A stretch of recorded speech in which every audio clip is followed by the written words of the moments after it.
Hello, hello, and welcome to the podcast. So this is Love. How do you do, love? I'm Mag. And I'm already laughing. And I'm Ang. Or no. One time we did this thing where we made shirts and we put Team Ange on them, A-N-G, and then we realized that people would think it was some kind of, was the acronym A-N-G? Yeah. Like the Alberta Nephritis Guild. Yeah. Guild. Oh my Because God. you have a kidney guild. Yeah. There's always a kidney guild. In every city needs a kidney guild. I think we're onto something. Okay, so we're on to, speaking of being onto something, this is episode 3. Okay, this is future Margaret stepping in again because realizing we didn't summarize what happened in episode 2. So last week we posted episode 2, Eas'ly, and that's where after a year of getting used to her separation, she goes out, tries to meet people, finds it's hard, and joins a bunch of clubs and meets like a yoga guy and a mountain guy and bird watcher and still doesn't have luck and decides she falls in love too easily. Okay, back to past Ange and Mag. And we're going to listen to chapter 3, which is called Comfort, where our heroine, Christine, decides that she is going down the wrong path trying to find a mate. Are you ready, Ange? I'm ready. A-N-G. Maybe that's what we should call you from now. Yeah, I like it. Okay, so you're going to hear the soliloquy, the spoken word. You're going to hear the story spoken in Are you sure? soliloquy. Is it a monologue? Is it The monologue. Thank you. And then the song, and then Ange and I are going to come back on and we're going to talk about it. Okay, here we go. Was Lisa right? Did I set my standards too low? Why couldn't I believe her when she said I was an amazing woman?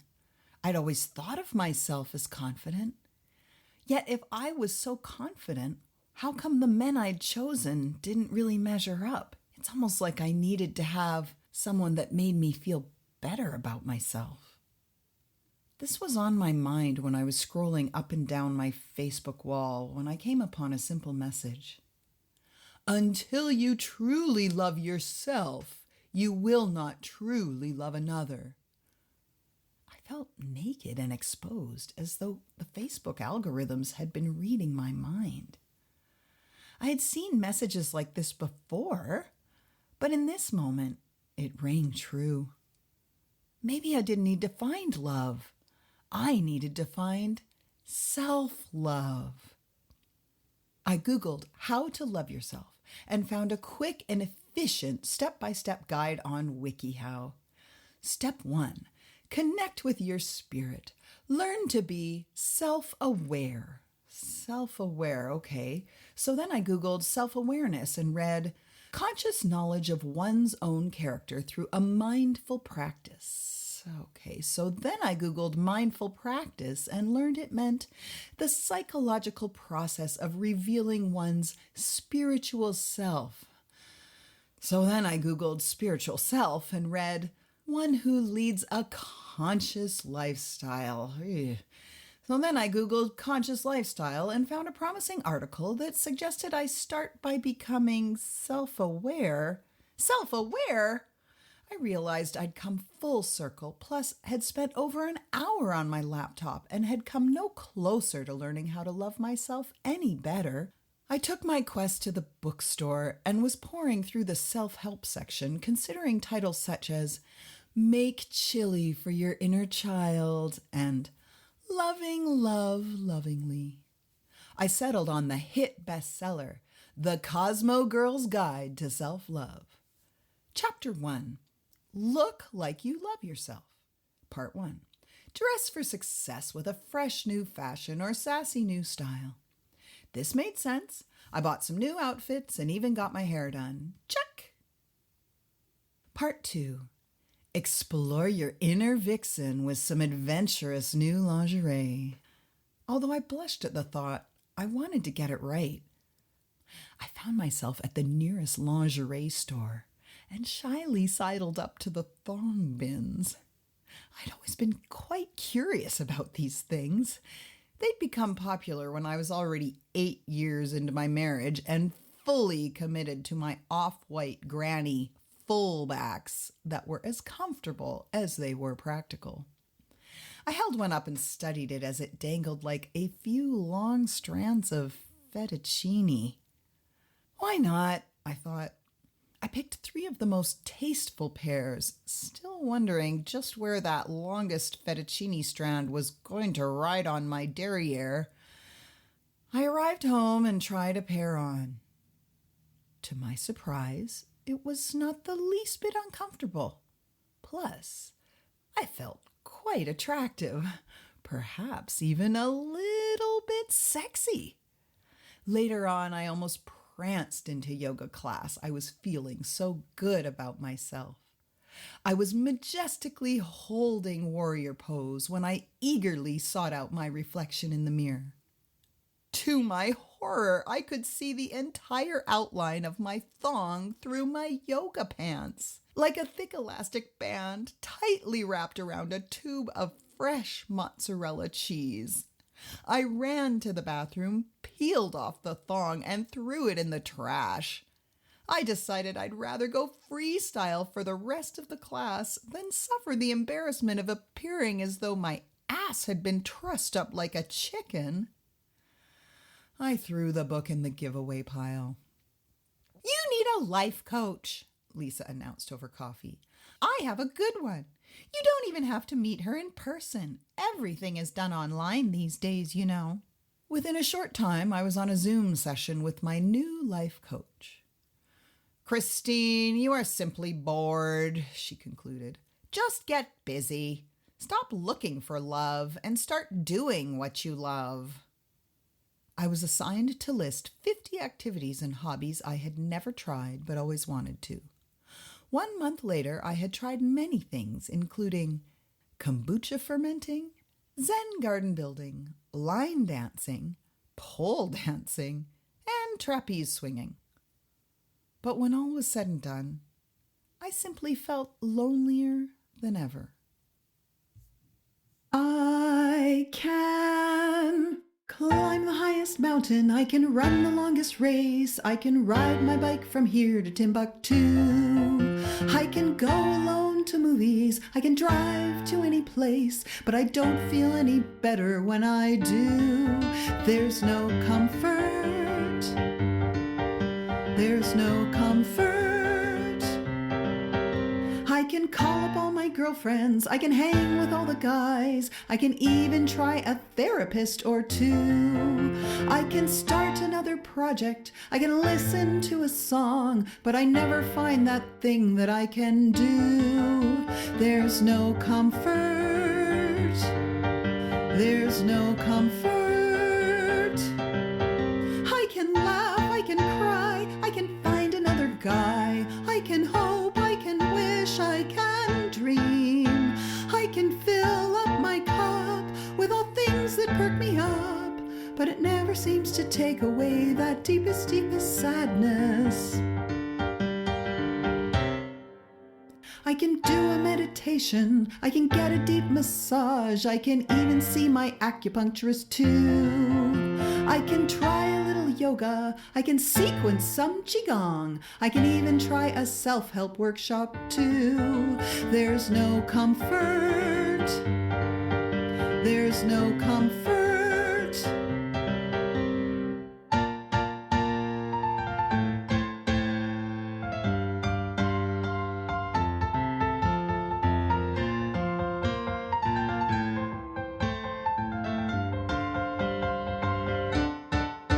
So I laugh and I cry and I find another guy, and I hope and I wish and I dream, and I fill up my cup with all things that perk me up. And although it doesn't take away that deepest, deepest sadness, that I realize no matter if I can, because I'm the one who'll find the things that keep me moving forward, and that I will be the one who holds my hand. So there's comfort, there's comfort, there's comfort.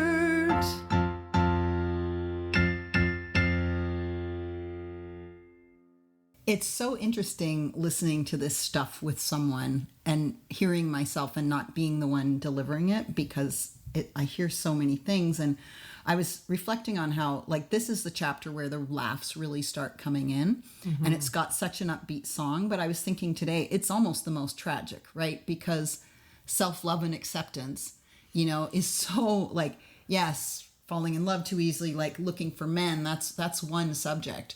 But the subject of, like, self-love to me is, in a way, do you know what I'm saying? Like, it's like the darkest theme, and yet it's the lightest music and fun and silliest.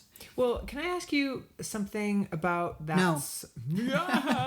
About that song. Yes. So when you say there's no comfort, are you saying that you feel that there would be comfort if you found the right guy? Is that what you're saying? Or not at all. What are you saying in that song? That's a great question. So basically what she's saying is, in a way, there's a bunch of, like, jokes that I make to myself all the time. Like, the first joke is that she, like many of us women that are, high achieving, I'd say in our generation, you and I were raised to believe, like, we can do whatever we want. We put our mind to it. We can do it, you know? And so what I've noticed about myself with my journey towards self-love and what I've observed in others is, I think we women take it on like we're taking on French lessons. And there's this presumption that we'll figure it out, that we just need to read a few books and talk to the right people. Right. And so really what she's saying is, she spends an hour on her laptop, doesn't get any closer, and then has this ridiculous life coach that tells her to take up some hobbies, which is, there's some truth to that too. Yeah. But the truth is that you can run from it, but you can't hide. Like, it doesn't go away, and there is no comfort. Like, yes, you can do fun and rewarding things, but if you don't do the work, if you don't get into that deeper sense of dissatisfaction. And the turnaround, all the songs have a turnaround at the end. And of course, she does realize that the very fact that she's trying to find things that make her feel better means that she is that person who is looking out for herself and taking care of herself. And ultimately, she is the answer. Right. Okay, great. Thank you for clarifying that. And we're out of time. I think it could be actually taken in many different ways, which is kind of cool. That's the way songs are, right? Yeah, songs and shows, and we all bring our own experiences into these things. I think, the term people talk about projecting, but I don't think it's projecting is so. I just think we can only see what we've experienced and can relate to. Yeah. Exactly. I think it's funny, that term self-love, I don't connect to it, but I connect to self-compassion. Because I feel like beneath self-love, like the first step maybe is self-compassion, and then you can feel like a connection or a tenderness towards yourself. Yeah. I like that you mentioned you don't connect with the term self-love, because it's both ridiculous, but it's also obvious, because, I have these moments where I'll realize that no matter how, say, negative I'm perhaps being with myself, ultimately it's to serve myself, which ultimately is to love yourself. Tell me more about that. So let me think of an example. If I'm thinking, like, I don't know, I don't want to, let's say I'm not feeling like going for a walk. Yeah. I don't feel like going for a walk today. I don't want to go for a walk. And I'm like, okay, I'm not going to go for a walk. And then there's a voice going, don't be so lazy. You should go for a walk. You'll feel better. Like, you'll feel better if you go for a walk. But it's also like, there's judgment there. There's negativity there. But ultimately, at the bottom of it, the pursuit is to feel better. Do I feel better by staying in? Do I feel better by going for a walk? And why do I care whether I feel good or not? Because I love myself. Yeah.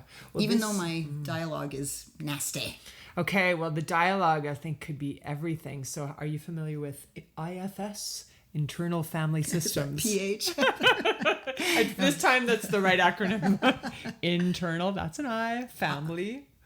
Family. I am family not. systems. Yes, can you spell So internal family systems is a very, very popular type of approach to therapy. Now, I've dabbled in it, but I have friends who do it, and who do it as therapists. So the idea behind it is that we have all of these different parts, and some of these parts are protector parts. Some are, God, I wish I had internal this. parts, like our internal dialogue voices parts? Well, all of these different parts of our psyche, and that if we can figure out like what that part is there are exiled parts, there are, as I say, protector parts, and I haven't read up on it, so I can't tell you a lot about it, but the idea is that as you get to know these parts and why they developed, so they developed to protect you, or they are exiled because you didn't feel comfortable having them. Sorry, yeah. No, I'm understanding what you mean, because So for example, for you to say that there was a judging part that tells you to go out on your walk. I mean, even though like the ends, maybe you're feeling justify the means, I think maybe not, because maybe there's a way that you could transform those parts or whatever. I don't know what the languaging would be in this system, so that you would still be able to go out and take care of yourself, but you wouldn't have that for sure thing. Absolutely. Yeah, so it's just a really interesting type of therapy that I just haven't really dabbled. I love it. Well, no, and I totally agree. Like I think I'm not saying that is a good way to be self-loving, but I'm saying that I'm not saying good or bad, just something you want to be able to integrate those parts that are saying shit to you. Yes. And not through exiling them, but through understanding why they're doing it. Yes. And loving them. Oh my God. And then they get integrated, and then they don't say, or you don't go on the shit bus. Okay, I'm going to share one of my IFS people now that I'm an expert on IFS. Okay. So there's a show, an old 70s show called, I think it was the year there was no Santa Claus. Did you ever see? You probably would have seen it as a kid. You know those old like animation Rudolph things? Yes. This was the most fucked up. I watched it with my kids. I'd never seen it as a kid that I remembered, and I went like, were these people on acid? Like, it's the most messed up. And there are two characters in it. They're brothers. There's the heat miser, and there's the cold master. He's Mr. Heat Miser. Oh, I didn't realize that was the year there was no Santa Claus. Oh, and he's like, got flames coming out of his head. But there's the other guy that's the cold one. Yes. And he's blue, and he's pointy, and he's mean. I remember he became one of my visions for one of my parts that had the rules and was so mean and cruel and said terrible, mean, cruel things to me. Yeah. And yet at some point along the way, I connected with the realization that character became that way to protect me. That it was there because, the layer upon layer of this stuff, when you start looking into seeking self-compassion, let's call it that, and you go, okay, well, and in a way, in my example with the walk, it's like, I'm just going to give myself a break and not go for a walk. That's being compassionate. Right. But then the layer underneath goes, is it though? Is it? Because when you move your body, you're going to feel better, right? And then it's like, but it might come out as, you're fat and out of shape or whatever, right? Kind of sounds like Christine's friend. That's like. Oh my God. But yes, well, that's probably my I'm sure there's a reason for that voice to sound the way it does. And again, I'm trying to speak in examples, and it's been a really long time since I've used those cruel voices. I can speak of them now because they're so historical. Yeah. Like I've come to understand them. But there's so many layers, and yet at the top layer, there's often that I think we all, our child developing brains. They weren't nice voices. They were whatever the voice needed to be to get there the quickest, I would guess. I mean, those voices are definitely shaped by our upbringing and by maybe just initial connections around specific. Wow, this is really vague. So for example, I remember as a kid playing in the backyard and singing and dancing. And feeling very free. I might have been like 4 or something, quite young. And I remember a neighbor was looking, and I think she was just watching me, but I took it as she was laughing at me. And so that part of me, I realized was exiled. And when it came up, another part, even though I haven't really dug into this a lot, another part came in that shamed that playful child. Yes. So even though I had this deep desire and to be creative, I had this shame part that learned at 3 or 4. You can't let people see you. Yes. You in your pure expressive self it pushes people, it creates a distance that you don't want. Or maybe people laugh at me. Right. Yeah. Right. And when I say that, so because ultimately you and I've talked about, like, we seek connection. Yes. So whatever it is, whether you recognize that it may cause less connection. So you better not be your big full self. Yeah. You know, gosh, isn't that amazing? Those little moments. I think I've talked about it before on the podcast, when my piano teacher asked me what I wanted to do. And I said, I wanted to study jazz. And this beloved teacher went, oh, And it was a second long, and it was so disapproving that was it. I didn't go study jazz. Like, I literally switched to classical music. I feel like I know exactly what you're describing, that moment. Yeah. No regrets. I don't sit there going, oh, I wish I hate her for, like, I just, like, isn't it fascinating how you can just not realize how much impact you can have on someone when you bestow your... Yeah. And in this case, the lady didn't really do anything. I must have already had an interpretation of, you must have already had that sense that me being in my full body self, expressive self, is not okay. Yeah. Which I could see, because I can tell you, when my sister and I were in our big energy places and being loud and playful and joyful, it was too much often for my dad. Yeah. And we still joke about it, because he'd go, okay, now relax, girls, relax. My dad used to say, stop jacking around, which I think is like the old version of fucking around, you know? Yes. And I do see it, because I've got all the lots of sister pairs, and they're giggly, and they just, and I look at them and I go, oh, I remember how fun it was to giggle with my sister, and how disruptive it can be for...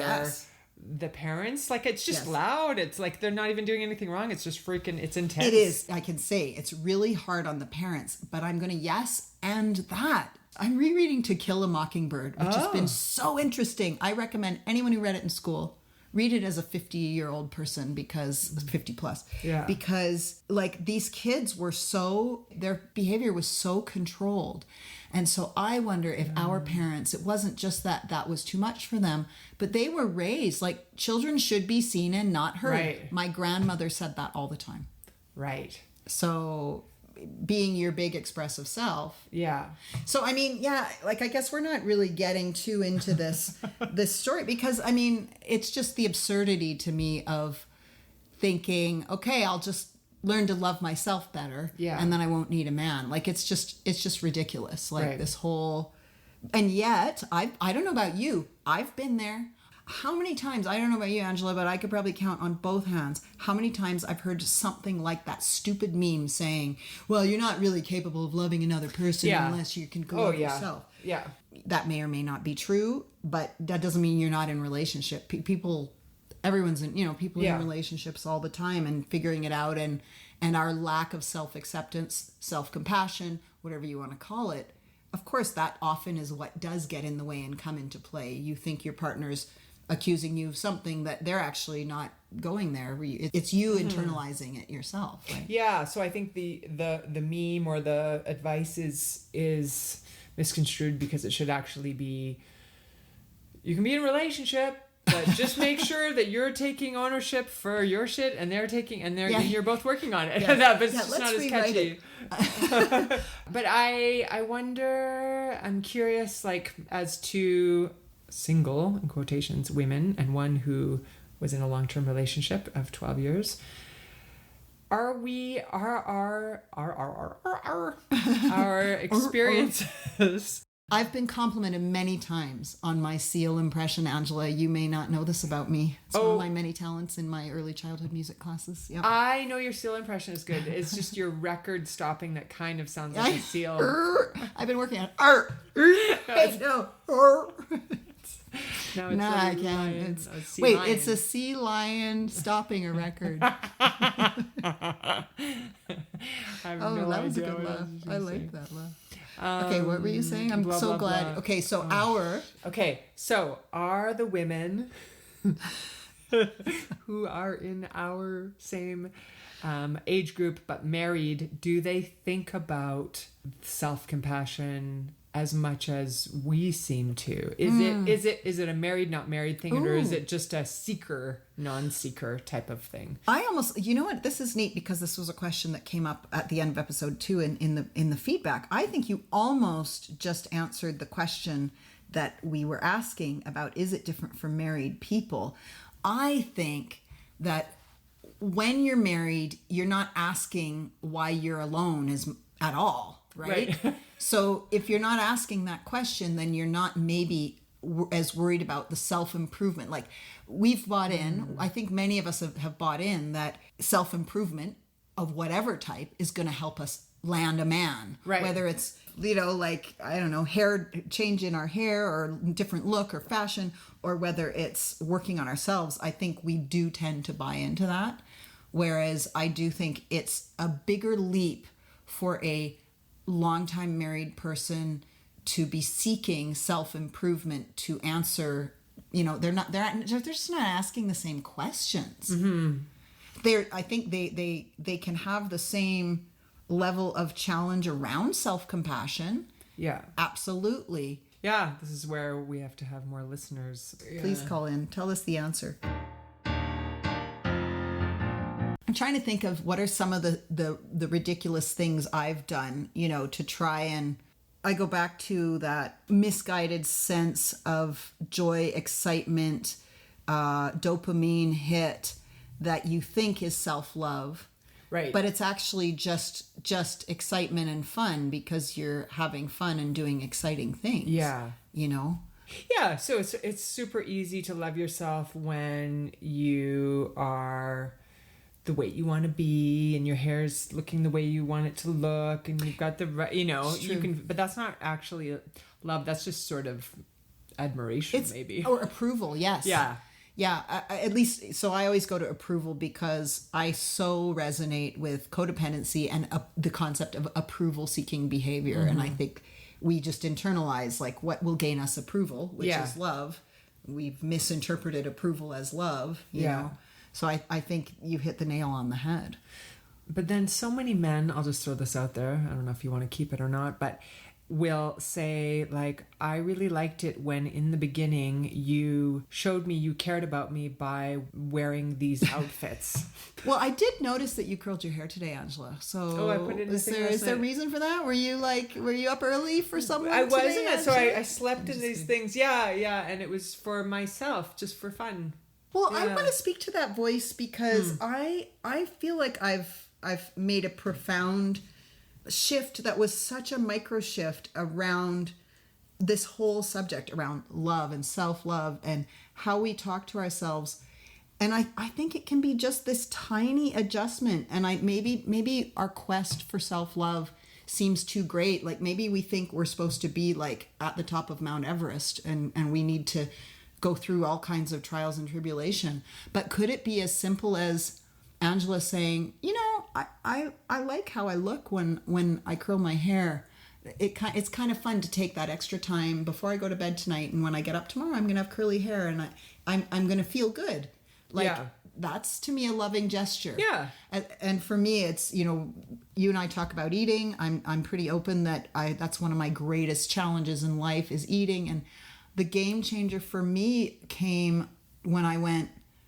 But when I overeat, I feel pain. Right. So learning to be mindful when I eat isn't me trying to be cruel and like you're too heavy or you don't have control or, you pick whatever that is. Yeah. But that just voice of going, no, I actually just don't want to feel shitty. Right. Or I don't want to drink because I don't want to feel shitty. That to me is a loving voice. Yeah. And so I could one day curl my hair and put on makeup and a nice outfit because I'm feeling playful and creative, and that's one way that I express myself is through my clothes. Or I could feel, and I remember this clearly, getting dressed for a date, this is a long time ago, of somebody that I didn't necessarily feel worthy of. And there was fear, like this sense of adrenaline, but now I know it as fear of, oh my God, I've got to make myself look. So I'm doing the same thing. One is motivated by just playful creativity, expression, and one is by, holy shit, I'm not good enough. I better do this. So I know, I think of like the I'm not good enough things I've done in my lifetime. And it's funny, I was just reflecting this too. I'd never realized this before. So one of my ex-boyfriends, who our relationship ended when he told me he was no longer attracted to my shape. And I know. That was a big deal. And I had gained, not a lot, like maybe 10 pounds. But I was at my height, that changes my look. I still felt like I was a attractive woman, whatever. I've got to be careful. I feel like I have to be careful about how I speak of weight issues. Right, yeah. So I had that guy, and then the next guy I dated or was with for quite a long time would tell me that he wanted me to have a bigger ass, and he wanted me bigger. He wanted me to gain weight and be heavier. And honestly, I wanted to please them both. Honestly, like I was, I think I was pursuing the thinner version of me with the guy who stopped being attracted to my shape the whole time we were together, because I felt like I had disappointed him because I'd changed since we met.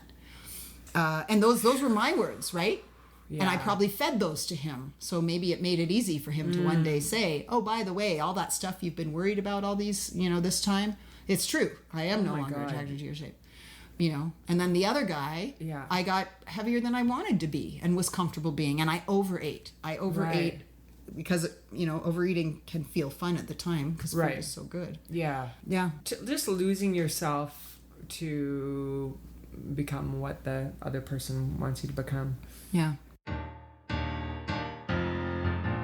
I guess I'll just go back to saying I just remember those early days for me of someone sort of pointing me in the direction of learning more about finding that inner sense of peace. And this was my therapist in the early 2000s introduced me to Byron Katie. Oh, yes. It was in 2008. And I just ate it up. I loved it. And is it true? Yes, the work. And it's really brilliant because they do make it seem like if you just do the work, then you're fixed. It was quite a while before I thought I was fixed. Like I really thought I was fixed. I thought I was fixed in a superior way. Yeah. Like that I was better than other people in my life that were perhaps not on that same quote unquote journey. Part of me feels like being more specific because it was the end of my marriage, and I felt like I was so knowledgeable about myself and everyone and life and love, and I had gotten there. Mm-hmm. And I remember when I was getting divorced, it was so stressful and awful. I was so small. I'd lost so much weight.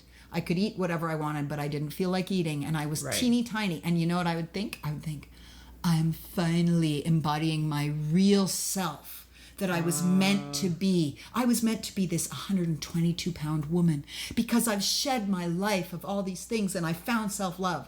And I can't tell you what bullshit that ended up being. Like, I feel like I'm constantly reminded that, no, I'm not there. And I'm catching myself. No, that wasn't a loving voice. No, that was more judgment. Yeah. So interesting. I have this thought about Byron Katie, and I know a lot of people that I respect. I still love her. I think she's great. Yeah, I'm not dissing on her. No, for sure. It was me that took that information. No, what I'm going to say is that Byron Katie has had plastic surgery.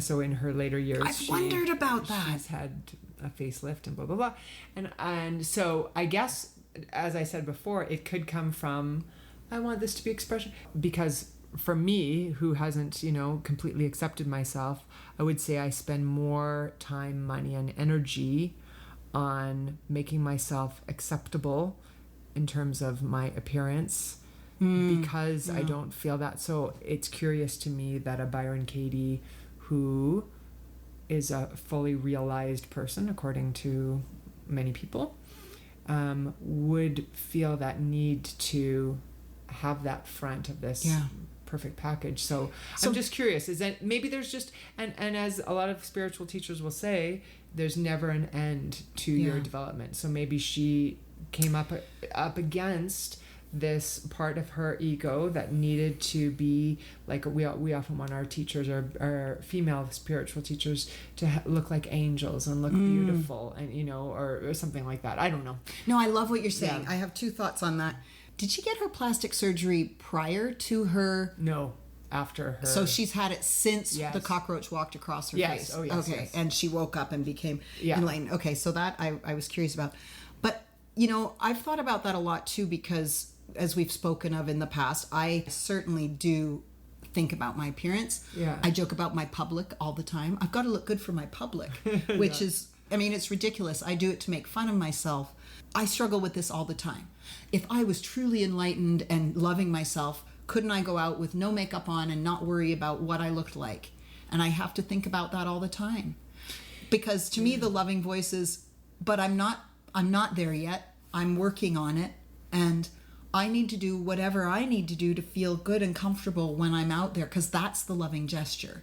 Yeah. When I'm out there in front of whoever it is. It's such a complex question that we'd have to ask various, I've had different, sessions with various female spiritual teachers, and some of them are older and have not had any work done, but still dress nicely. Some of them talk about it with me, and they're very open about how that is one of the remaining residual things that they are trying to work. Yeah. And some just don't even admit it, but clearly, so it's a deep, it may sound It's kind of huge. superficial here, but No. it's very, very deep. I don't think it sounds, it's not superficial. I think that, women's appearance. I've been watching The Marvelous Miss Maisel. Oh, okay. I've never Which seen is a 50s woman. And they definitely play up the need for women to look perfect. And remember, you find old Cosmo articles. Girls, make sure you put your makeup on before he comes home, and Right. read him in heels, and have your best dress on, and all that Yeah. stuff is real. It hasn't been that long. Because men, to me, I do believe that men need the visual to feel the attraction. Yeah.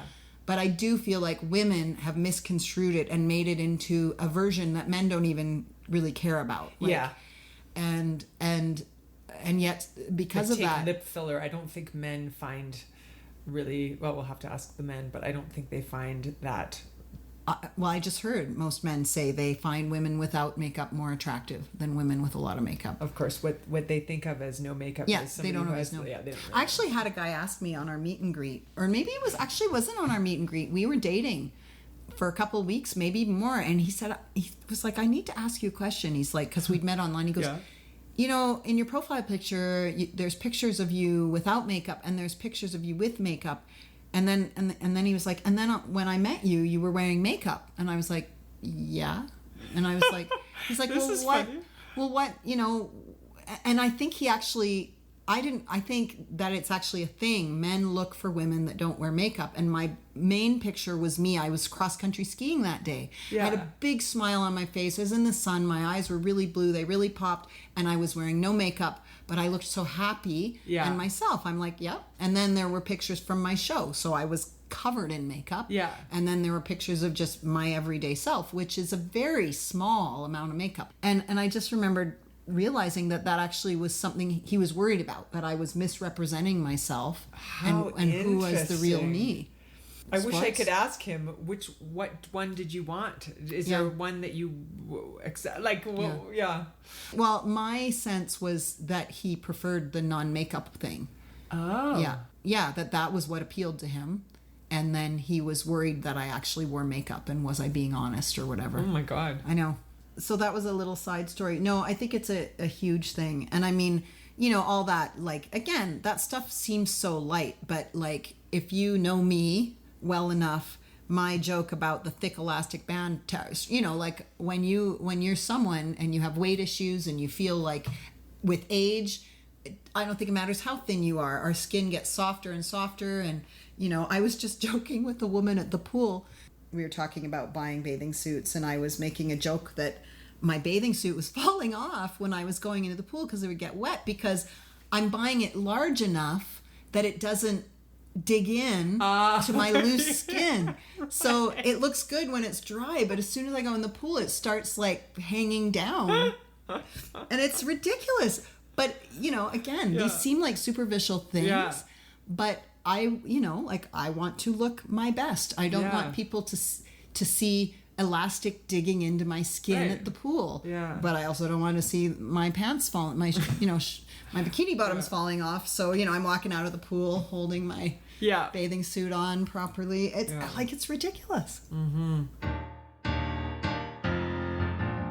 This one seems a tougher one. I think it's because it's deeper. Yeah. Yeah. And so she does all these things and then realizes it's completely, it feels pointless. It feels like she's not getting there. Yeah. She's not getting where she needs to get. Yeah. Although many of the things you mentioned would probably be if you dove into them, if you dove into Qigong or meditation or something like that could, if it were the right fit for you, it could definitely lead to, but I think that idea that it's an instant. I think our idea is that we can instantly come to these insights, like it's like it's time. Like taking a drug. This is the pill I need. Self-love. Okay, right. Check. And I think you're right. I mean I would say that most of the people in my life are in pretty good places around self-compassion, you know, the people I'm close to, and we've all found different things, but we've found things, you know, and that the thing, like I was saying, I had a bit of a cold after my trip, and what brought me back yesterday was my somatics, you know, and it felt great, and I didn't feel like doing it. I didn't do it all week, and I didn't feel like doing it, and I wasn't going to do it last night, and somehow there was that little voice that said, don't watch another episode of Mrs. Maisel until you just do it and then watch your episode. Yeah. And it changed everything. Yeah. It took away, you know, being grumpy that I got sick while I was on a trip, and it just made me feel again that loving voice came back. Yeah. So we know what we need to do. It's just a matter of don't pick 50 of your favorite things and try and do them and expect an answer right away. But I do think, I mean, you know, I guess that's the message of the song. You seek it, and hopefully you'll find something. And she does at the end. She goes, I found myself. The very fact that I'm seeking comfort means that I am the person that's going to comfort me. Yeah. Yeah. Were you good? Yeah, I think so. I think that's the end. So, Ange, I am really excited because we got our first voice note. Ooh, okay. So I got a voice note from someone who wants to remain anonymous, and so I have changed the voice, and I can't wait. Listen to it now. As someone who has been with their partner for over 16 years now, we met in our early 20s. We were barely 20. I think we have experienced, as many long-term relationships would, many relationships within the one relationship, and listening to the conversation of the two of you having about falling in love too easily and why we do that. Like, my partner and I have done that many times throughout one relationship, and there's just been something that has kept us together all of these years. And maybe it is that deep infatuation that we had when we were 20, and now that we have 2 young kids and we're in our 4th relationship together, maybe, and never having sought relationships elsewhere, never having separated or divorced or anything. We have always lived under the same roof, always slept in the same bed, and always been, to some degree, in some kind of love, but many different versions of ourselves at many different points. His needs and desires outweighed mine. My needs and desires outweighed his. We always found a way to balance it. But yeah, definitely many different versions of love, all within one relationship. I feel like that is what is possible when both people are on a growth journey, because I think we do always change, but some people, when they change, and the other person isn't open to what's changing within their partner. So you both have to be open to what's changing within your partner, I don't know. I haven't done it myself, so I love what she's, well, yeah, because I was listening to it and I was actually kind of feeling envious in a way, because I thought this woman is really, really lucky, because it sounds like he's on board. Like, it sounds like they are working at it. Yeah, yeah. And it sounds like she's saying it hasn't been easy. Yeah. I mean, if they're in their fourth, I love her terminology of like 4 different relationships. Yeah. I'd be curious to, again, let's hear from other long married people. Would you Yeah. agree? You know, I remember over the 12 years feeling like, I guess I'd knew him for 16 years too, that I was getting to know him better and better. Like, I'd think I'd know him and I'd know him better over the years. So, yeah. Anyway, I thought that was pretty cool. Yeah, that is very All cool right, feedback. and then she also had something to say about your Tara Brock information. Okay, so here this comes. I'm just going to interject to set this up a little better. 'Cause in the second chapter, we talked about the expert Tara Brock, who does regular check-ins with her partner. So here's the next part of the voice note.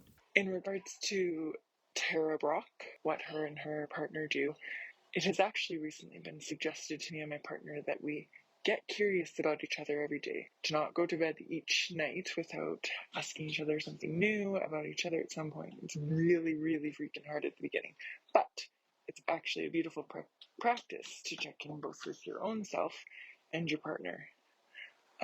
We've totally embraced it, and even though it's not like we do it every day, quote unquote, we do it very often, and it has helped our connection immensely. Well, I think they picked the right partners. 2 people who are open to that. I think that's... Yeah. I remember mentioning that to a long time ago partner. We should have a check-in. And he was like, no, we don't need to have check-ins. That's so, that's like a false way of connecting. But it's just about communication. Well, in the end, there was no communication because... Anyway, the right person. I think the point is, and work on your stuff. Like, yeah. I don't advocate for divorce when there are kids involved unless you've really investigated, because I just learned you bring in the same shit in every relationship anyway. Yeah. Whatever you're unhappy with in your first spouse, you're gonna have all the same stuff. And when there are kids involved, like, okay, this is very different, a much spicier comment. And this is a message, so I'm gonna read it. You mentioned open relationships and how they were automatically a deal breaker. While I understand why that might be, I used to think the same. I also now believe that humans were not created to be monogamous sexually. Emotions, feelings, deeper connection, yes, but sex can be just sex. I have been in a happy, open relationship for 8 years. We only love each other, but sometimes things get too vanilla and boring. I believe that if any relationship is to work out, there must be trust. Trust is the basis of open relationship. Maybe if you just had fun while you date someone, while being honest, you'd find out if he loves you for you and vice versa. Food for thought. First of all, I just want to applaud this person who sent this message, because it just sounds like, I love when I hear people that do their own out-of-the-box thing. I don't even know if you'd call that out of the box anymore, but have found their own way to stay together in a long-term relationship, because I do think we are in a world of, let's just break up. It's not working. Yeah. And I love that that's what they do. They find, I love sometimes it's just too vanilla, which I think that can be the case for people. So of course. I think that's really amazing. And I know a few people that are in open relationships and it works for them. And I think that's amazing. Yeah. What do you think that last bit meant? I'm not quite sure. I think he's saying that the things that you are hoping to do in the future, that you can just be yourself and not feel like you have to curl your hair, wake up early, curl your hair, and pretend you like having someone sleep in your bed. Exactly. Yeah, the mention of trust is the most important thing. I always think trust is the most important thing. Yeah. But when you're in an open relationship, so when you're in a monogamous relationship, the trust seems to be around, in terms of like sexuality, it's like, I trust that they will not cheat on me. But in this case, it's I trust that they will not... That I am their exclusive love, that they're dedicated and committed to. Yeah. but you also have to trust that they won't fall in love with somebody, because you can't really help it. But maybe if it's only, maybe if you don't spend too much time, like, I need to know more details. Well, but anyway. I think the important point that they made was sex can just be sex. And that is where I struggle, because I feel like I need love, connection, and trust to really experience and maximize our sex life. And so I don't think it would work for me, because I need so much love, trust. I need to lay a certain level of groundwork. And so that's with the person I'm with. I don't want to develop it with another person. Then I'd probably fall in love with them. Then you would, and it probably has so much to do with brain chemistry. Seriously, like some people will attach, or attachment maybe. Some people, I think I would develop attachment with somebody that I'm intimate with. And maybe that's based on our attachment styles, whereas some people don't attach when they're sexual with somebody. So partners who both have that matching attachment style that doesn't attach to people that they're intimate with necessarily, that might work well. And I had a conversation with somebody recently who is looking for a partner, who said that they felt that they would be fine if their partner that they are looking for needed other sexual partners. So it's just making sure that you're on the same page. And the trust. Whether you have an open relationship or non-open relationship, you're on the same page as your partner. You're both motivated by the same things. You both need the same things. So it's really, I'm curious if we were ever able to like ask this person more questions. Did they know, how quickly did they know this about each other, that they would both be open to this? Anyway. Was this how the relationship began, or did it become a solution at some point to keep them together? Certainly. I mean, I think a lot of people is something they bring it in later on in the relationship. Although I know lots of people who have said, this is who I am, and I'm looking for a relationship with somebody who is similar. Okay, cool. Whereas I know, I've told you this story a number of times, I know someone who, like 20, 30-year spouse was like, let's have open relationships to make this marriage work. And they agreed. And then the same spouse who said, let's have open relationships to make this marriage work, ended up leaving for the person that she wanted to have the open relationship with. So it turned out she had just fallen in love with someone else. And he tried to go along with it and hated it and is now happily monogamous. So I don't know. At least they tried something and didn't just throw in the towel right away. Like better to try, throw the life vest. All right. Well, we've done this long enough, Angela. It sounds like, so we have more feedback but I mean, maybe let's wait and we'll do more feedback on the next episode. That sounds good. Awesome. By the way, So This Is Love is all me, piano, keyboards, all written by me, and some really great engineering by my friend Matt Bird at Blanket Fort Music. Oh yeah, and the really cool artwork is by Stephen Morton.